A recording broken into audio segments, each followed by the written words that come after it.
Aspectos relevantes del comercio internacional. A continuación, se presentará en forma sucinta una caracterización del entorno global actual y su impacto en el comercio internacional dentro de los mercados nacionales e internacionales, abarcando las políticas comerciales, tratados y bloques de integración, al igual que las prácticas cambiarias y monetarias. Comprensión e identificación del entorno global.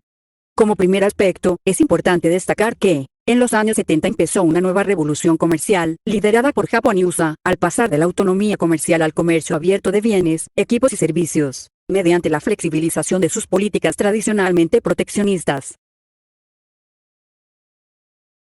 Con este acontecimiento se pasó a un comercio globalizado, transformándose las estructuras, sistemas y formas de producción en cada país, especializándose en aquellos bienes donde tenían ventajas comparativas. Ciertamente, en un mundo globalizado, cada empresa y unidad económica tiene que competir con sus similares ubicados en otros países, teniendo que transformar sus ventajas comparativas en competitivas. No obstante, hay que tener presente que las ventajas competitivas son cambiantes, deben adaptarse a las nuevas estrategias de sus competidores nacionales e internacionales. El comercio internacional y las políticas comerciales. En este orden de ideas, conviene considerar como aspecto fundamental que, la apertura al comercio internacional en el Lejano Oriente, Latinoamérica, Europa Oriental y Norteamérica, ha producido nuevos mercados emergentes y la liberalización del comercio internacional, mediante la reducción de aranceles y flexibilización de políticas proteccionistas. Indudablemente, el comercio internacional actual está basado en la interdependencia entre países, originándose nuevos esquemas de producción fuera de las fronteras, basados en economías de escalas, en correspondencia a las convenientes ventajas competitivas. Por esta razón las empresas adoptan como política, para poder controlar la producción y distribución de bienes fuera de sus fronteras, nuevas prácticas de negocios tales como alianzas estratégicas, compra de acciones, franquicias e inversión extranjera directa, principalmente. Pero ante esta situación cabe preguntarse, ¿cuál es la estrategia a seguir para lograr en forma exitosa la coexistencia y sinergia en un mundo globalizado? La respuesta radica en el hecho de que, según las experiencias conocidas, los países adoptan políticas comerciales según sus necesidades y realidades de sus mercados nacionales, tales como preferencias arancelarias, flexibilización de permisos de importación de ciertos rubros, salvaguardias, principalmente. No obstante, esta tendencia a la flexibilización, existen también medidas restrictivas en caso de que un país aplique prácticas desleales al comercio internacional, según normativa de la Organización Mundial del Comercio. Tal es el caso de las políticas antidumping y contra el subsidio, que existen en la actualidad.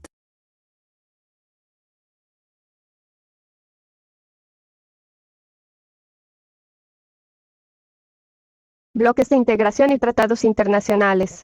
Es en este entorno caracterizado por la complejidad del comercio internacional, es que surgen los esquemas de integración económica, plasmados en la conformación de bloques comerciales, cuyo fin es el beneficio recíproco basado en una normativa legal común.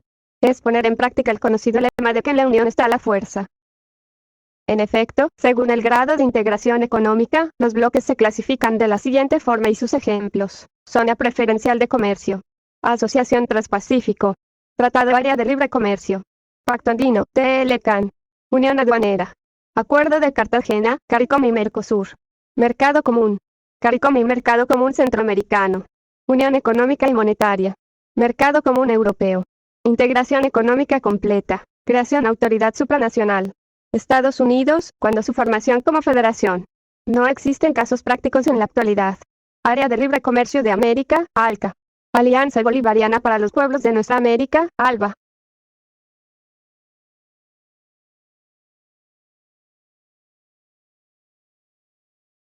Es importante indicar que además de los bloques de integración económica que puedan conformarse, también existen tratados comerciales bilaterales, cuyo alcance se enfoca en el otorgamiento de preferencias arancelarias y reducción o eliminación de barreras arancelarias.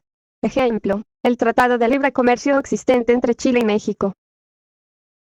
Existe un aspecto fundamental imposible de ignorar, y es que para que un país aspire a obtener aranceles y trato preferenciales mediante un tratado comercial o bloque de integración, es condición sine qua non presentar ante el país importador el certificado de origen a fin de certificar la procedencia del bien que corresponda. Para ello es imprescindible disponer del respectivo código arancelario. Tratados internacionales. En este segmento se hablará con un poco más de detalles de algunos tratados internacionales. Como primer aspecto, es importante destacar que son acuerdos celebrados por escrito entre estados o entre estados y otros sujetos de derecho internacional, como las organizaciones internacionales, y regido por el derecho internacional. Tratado de Libre Comercio de América del Norte, TLCAN, es aquel que involucra a Canadá, México y los Estados Unidos. Mediante dicho tratado se busca conformar un mercado común con libre circulación de mercancías, servicios y capitales, incluyendo una mayor apertura en las posibilidades de inversiones. Este tratado puede considerarse como precursor del desarrollo de la Iniciativa para las Américas planteada en 1989 por el entonces presidente de los Estados Unidos, George Bush, en el sentido de crear una zona de libre comercio en el hemisferio americano, desde Alaska hasta la Patagonia. Este acuerdo se rige por las reglas de la Organización Mundial del Comercio, OMC, o por mutuo acuerdo entre los países. Comunidad Andina de Naciones, CAN. Antiguo Pacto Andino. La Comunidad Andina de Naciones es un organismo regional de 4 países con un objetivo común: alcanzar un desarrollo integral, más equilibrado y autónomo, mediante la integración andina, sudamericana y latinoamericana. Antes de 1996, era conocida como el Pacto Andino o Grupo Andino. Es un acuerdo de integración subregional andina, firmado por Bolivia, Colombia, Ecuador, Perú y Venezuela. Este último fue desincorporada en el año 2006. Otro tratado es Mercosur. Su acrónimo es Mercado Común del Sur, una entidad supranacional integrada por Argentina, Brasil, Paraguay, Uruguay y Venezuela. Este último país está en proceso de incorporación. El Mercosur cuenta además con Bolivia, Chile, Colombia, Ecuador y Perú como países asociados. Esta unión fue establecida en 1991 a partir de la firma del Tratado de Asunción. Mercado Común Europeo. También conocido como Mercado Interior Europeo o Mercado Único Europeo. Es el conjunto de 28 países europeos que funciona como uno de los instrumentos de integración económica de la Unión, consistente en el establecimiento de un mercado común entre los Estados miembros. Mercado Común Centroamericano. Conformado en 1960 por países centroamericanos, con el fin de constituir una unión aduanera regional. CARICOM.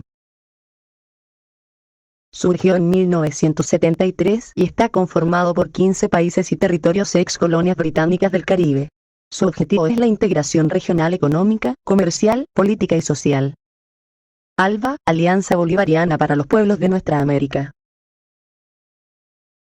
Propuesta de los expresidentes de Venezuela y Cuba, surgida en 2004, con el propósito de luchar contra la pobreza y la exclusión social. Surgió como contrapropuesta al ALCA. El mercado cambiario internacional. Es un mercado caracterizado por el libre cambio de divisas. Su principal objetivo es facilitar el comercio internacional y la inversión. También se conoce como Forex.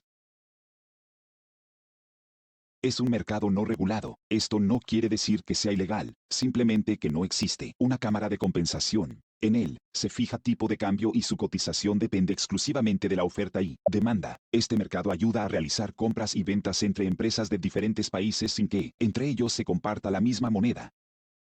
Las causas de variación del tipo de cambio se debe a factores económicos, políticos y psicológicos, ocasionando que el valor de la moneda fluctúe constantemente. Algunos de los que podemos mencionar son las políticas monetarias del Banco Central, la inflación relativa con el otro país, el valor de las importaciones y exportaciones de la nación, la relativa estabilidad política del país, los desastres naturales, las deudas públicas del país con otros países, y la fluctuación de las tasas de inflación del condado.